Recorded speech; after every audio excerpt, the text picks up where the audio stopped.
সুপ্রিয় দর্শক আসসালামু আলাইকুম। আজকে রেসিপিতে স্বাগতম জানাচ্ছি। আজকে নতুন রাঁধুনিদের জন্য লাউ রেসিপি নিয়ে চলে আসলাম। প্রথমে একটি প্যানের মধ্যে তেল দিয়েছি 4 চামচ। 4 চামচ তেলের মধ্যে দিয়ে দিলাম পেঁয়াজ কুচি, কাঁচামরিচ কুচি 1 কাপের মতো।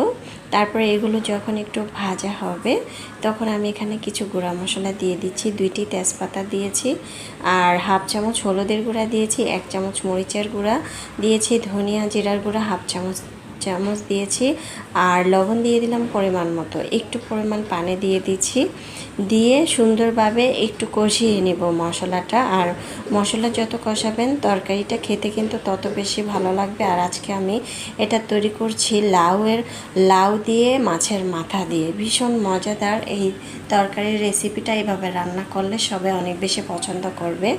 মশলা যখন এরকম কষানো হবে, আর অবশ্যই মশলাটা যাতে পোড়া পোড়া হয় এমনভাবে কষাতে হবে। তারপর আমি এখানে মাছের মাথা দিয়ে দিচ্ছি। আপনারা কিন্তু যে কোনো মাছের মাথা দিয়ে এই লাউ রান্না করতে পারবেন। লাউ রান্না এভাবে করলে কিন্তু খেতে অনেক বেশি ভালো লাগে। বেশিরভাগ সময় দেখবেন আমাদের বাসায় মাছ আনলে কিন্তু মাছের মাথাগুলো থেকে যায়, তাই মাছের মাথা দিয়ে যদি এইভাবে লাউটা রান্না করা যায় তাহলে কিন্তু বাসার সবাই অনেক বেশি পছন্দ করবে। এখন আমি মাছের মাথাগুলো ভালোভাবে ধুয়ে পরিষ্কার করে দিয়ে দিলাম। মাছের মাথার 2টি লেজ আর 1 পিস টুকরো দিয়েছি, দিয়ে সুন্দরভাবে এখন আমি এগুলো কষিয়ে নেব। দেখতে পাচ্ছেন অনবরত নেড়েচেড়ে মিক্স করে এখন আমি ঢাকনা দিয়ে ঢেকে কিছুক্ষণ রেখে দেব। চুলার আঁচ কমিয়ে দেব, নাহলে পুড়ে যাবে। মশলা পুড়ে গেলে কিন্তু তরকারি খেতে ভালো লাগবে না। তাই অবশ্যই এটা নতুন রাঁধুনিরা খেয়াল করতে হবে মশলা যাতে কিছুতেই পুড়ে না যায়। তারপরে দেখতে পাচ্ছেন এই তো মশলার সাথে কিন্তু মাছটা খুব সুন্দরভাবে কষানো হয়ে গিয়েছে। এরপর যে আমি এখানে দিয়ে দিব লাউ। আমি আগে থেকে লাউগুলো ভালোভাবে ধুয়ে পরিষ্কার করে ছোট ছোট করে কেটে নিয়েছি। দেখতে পাচ্ছেন লাউ যে কোনো কিছু দিয়ে রান্না করলে খেতে কিন্তু ভালো লাগে। লাউয়ের তরকারি দিয়ে যেদিন ভাত খাবো সেদিন কিন্তু শরীরটা একদম ঠান্ডা ঠান্ডা থাকে, আর এই স্বাস্থ্যকর খাবারগুলো খেতেই কিন্তু অনেক বেশি ভালো লাগে। এখন উল্টিয়ে পাল্টিয়ে দিচ্ছি, দেখতে পাচ্ছেন।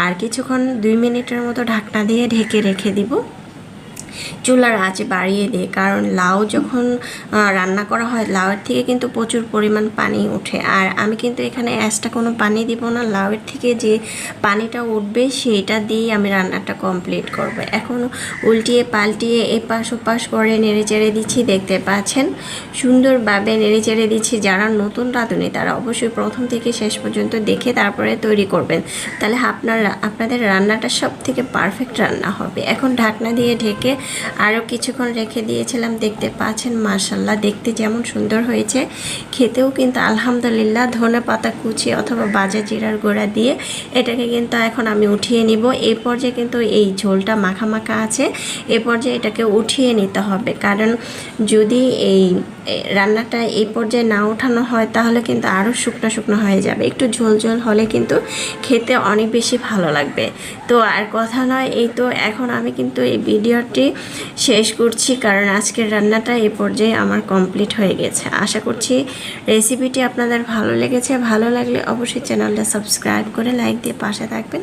দর্শক বেশি বেশি ভালো থাকবেন, খাবার কখনো অপচয় করবেন না। আমরা চাইলে কিন্তু এক এক দিন এক এক রকম করে এই মজাদার রেসিপিগুলো তৈরি করে খেতে পারি।